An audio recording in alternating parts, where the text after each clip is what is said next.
So, good morning, class. I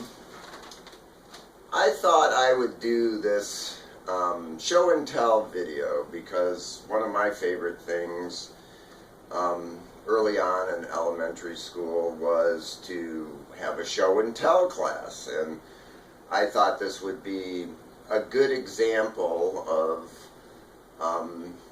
for the first to-do assignment, this is sort of a class within a class. So I thought I'd do a show and tell about computers and cameras, since a lot of what I'd like to do with the remainder of the class is talk about computers and cameras and where I think a lot of it's going. So a long time ago,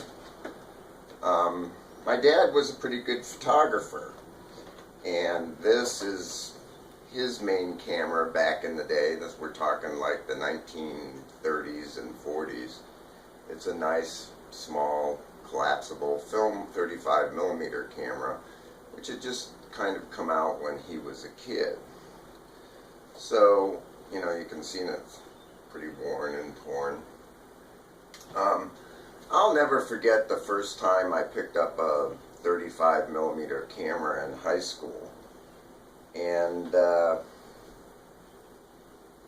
I was able to look through the lens. It was what we call a single lens reflex. In other words, when you look through the viewfinder, you could focus the camera, and it was like composing. You could frame things up, and then it was really in focus, and you knew it was in focus, and then you could make the photograph. Funny thing about the first SLR I got when I graduated from high school was that it didn't even have a light meter on it. So it was totally manual, so you had to have a separate meter to meter the light so that you could make the exposure on the film.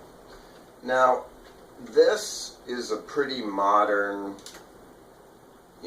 digital SLR. In other words, you look through the camera and focus the camera. It has an automatic focus feature. It has a very nice light sensor in it. You can set it to auto or manual, and there's lots of other features that make it a very good professional camera. I've always kind of liked the Nikon in this format. And there's lots of different formats of professional cameras. But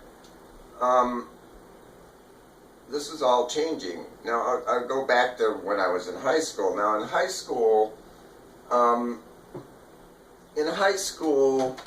the first personal computer by Apple came out. It was very different from the Macintosh here. But this was about 1974, and it had just come out, and basically there was no software written for it. I didn't even know the word software back then. I didn't even know what a hard drive might be. I remember the first time a friend started talking about hard drives, and I thought, well, I'd worked with an Apple IIe, and you put a floppy disk in, and you work from the program on the computer, and then we started getting hard drives, which allowed a whole different dimension to computing. Anyway, I remember seeing that, computer in one of our science classes my senior year, and you could do calculations with it and certain things within it, but it, it was just basically a brick, that didn't have any software, real personal software written for it in '74. But then by 1984, about 10 years later, Macintosh came out, and this is my first Macintosh. I bought the SE30, which was sort of the last of these kinds of computers, but it was the first computer that could do photography, okay? In other words, it had sort of reached the limit of what it could do with the graphic design, but it was really the first computer that could do both decent graphic slides, and I could start working with Photoshop. So it still works, but I don't use it very much anymore. And then So, so basically in 10 years we went from a brick in computing to, you know, the 1984, you know, commercial with Apple and what the Macintosh could do, and which led into the Power PC and then into System 10.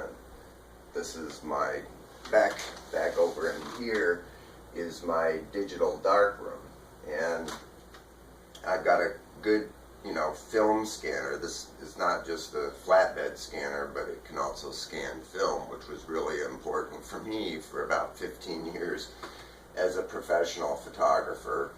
And you know, I got a nice small flat screen which I like for adjusting photos, and a really nice Epson printer. I also have a much bigger, large format Epson printer that will do huge print. So again, the computing kind of merged, you know, with the photography, which allowed me to go from an old-fashioned black and white darkroom where we had all the chemicals and made prints to this array of simple equipment that allows you to have your own digital darkroom. Okay, so this is a vintage 2000 video camera, and it was, you know, back in 2000, it was a pretty nice, you know, it's pretty good even as a professional camera, professional video camera. There are far better ones, but this, remarkably, this was a pretty amazing VGA digital camcorder. And it did a really nice job for a lot of projects that I had back then. But then shortly thereafter, HD came out, and the cell phone that I'm recording this on is, you know, HD. And I am recording this video with my cell phone because what I'd like to accomplish in this class is just kind of show how simple it is to do this kind of thing. But as my show and tell for the intro, both the intro and an example for what I'd like to try to communicate in this class, is that the technology is just constantly changing now, and it seems to be going towards a simpler way of working, but using extremely complex technology. In other words, the modern cell phone, this is my older Motorola cell phone, is kind of like the Swiss Army knife,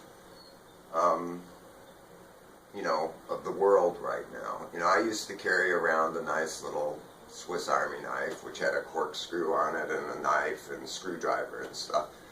But maybe it's time to stop calling these smartphones and start calling them smart mobile computer devices, because this has a really nice digital HD high def camera in it, both video and still. I mean, the camera in this, I've taken some photographs on a technical level with this Motorola phone that are better than this Nikon, which I use professionally in my studio. So kind of everything that I've shown you here in relationship to what my profession has been about is all right now in my smart mobile computer device. I think it's time to stop calling it a phone, because it's something much more sophisticated and complicated than that. Now, it's going to get even more complicated. One of the things that I hope to do in this class, if I can get up to speed with it, is cardboard. Okay? And the really amazing thing about cardboard is that it's gonna, it seems like such a stupid, it seems stupid and childish. I mean, it seems like such a simple, sort of fun kind of thing right now.